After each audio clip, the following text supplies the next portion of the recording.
Hello friends, आप सब लोगों का स्वागत है हमारे यूट्यूब चैनल पर। तो आज हम देखेंगे कक्षा 6, 7 और 8 का खेल और स्वास्थ्य यूपी बोर्ड का पाठ 1।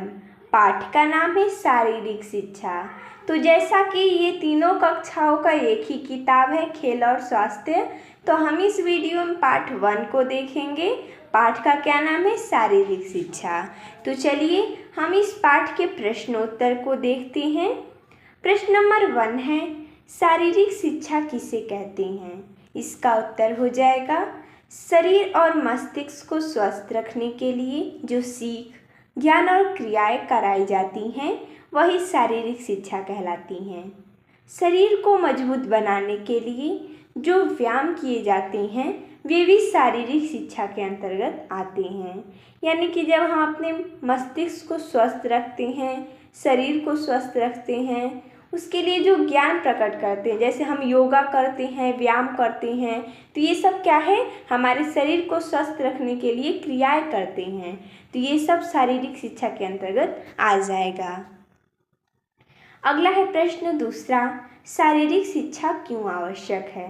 इसका उत्तर हो जाएगा, शारीरिक शिक्षा शरीर को स्वस्थ और मजबूत बनाने के साथ साथ बालक के मानसिक, सामाजिक तथा नैतिक मूल्यों के विकास के लिए भी आवश्यक है। यह शिक्षा शारीरिक अंगों के विकास के साथ साथ खेल व तैराकी सिखाने, अपनी रक्षा करने, शरीर को स्वस्थ रखने, फुर्तीला बनाने तथा मनोरंजन हेतु आवश्यक है। अगला है, शारीरिक शिक्षा से क्या लाभ है? तो जैसा कि हमने यहाँ पर लिखा है कि शारीरिक शिक्षा से क्या क्या लाभ है। यह शरीर और मस्तिष्क को स्वस्थ व मजबूत बनाती है। इसके द्वारा स्फूर्ति, आनंद व ऊर्जा प्राप्त होती है। हार जीत के द्वारा अपने पर नियंत्रण व अनुशासन का गुण उत्पन्न होता है। नैतिक मूल्यों जैसे सहयोग, दृढ़ता, संयम आदि का विकास होता है कि हमें कहाँ पर किसका सहयोग करना है, बोल सकते हैं हम नैतिक मूल्यों का विकास होता है। शारीरिक शिक्षा से समय के सदुपयोग की प्रेरणा मिलती है। ये सब है शारीरिक शिक्षा के लाभ।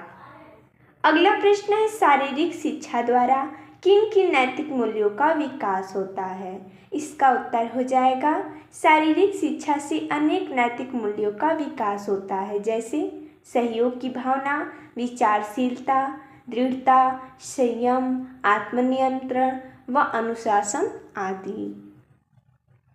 अगला है प्रश्न 5वां, आपको कौन कौन से खेल पसंद हैं? इसका उत्तर हो जाएगा, हमें cricket, table tennis, hockey, football तथा बास्केटबॉल पसंद है।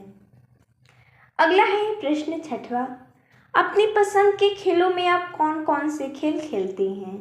तो आप लोग अपनी पसंद के अनुसार यहाँ पर लिख सकते हैं कि आप लोग अपनी मनपसंद के खेलों में कौन कौन से खेल खेलते हैं। अगला प्रश्न है, रिक्त स्थानों की पूर्ति कीजिए। प्रश्न है, पढ़ना और ज्ञान प्राप्त करना, यहाँ पर रिक्त स्थान है, कार्य के अंतर्गत आता है। तो पढ़ना और ज्ञान प्राप्त करना मानसिक कार्य के अंतर्गत आता है, तो हम यहाँ पर भरेंगे मानसिक। अगला है, शारीरिक क्रियाओं द्वारा यहाँ पर रिक्त स्थान है और यहाँ पर भी रिक्त स्थान है, विकास भी होता है। तो जब हम शारीरिक क्रिया करते हैं तो शारीरिक और मानसिक दोनों का विकास होता है, तो हम यहाँ पर भरेंगे एक में शारीरिक और एक में मानसिक। अगला है, अपनी रक्षा हेतु, यहाँ पर रिक्त स्थान है, आदि खेल खेले जाते हैं। तो अपनी रक्षा हेतु बोला है, तो रक्षा में क्या क्या आ जाएगा? कुश्ती आ जाएगा, जूडो, कराटे, बॉक्सिंग, ये सब क्या है? रक्षा के अंतर्गत आ जाएगा खेल। तो देखिए दोस्तों, जैसा कि हमने इस वीडियो में इस पाठ के प्रश्नोत्तर को देखा, तो मिलते हैं तब तक के लिए धन्यवाद दोस्तों।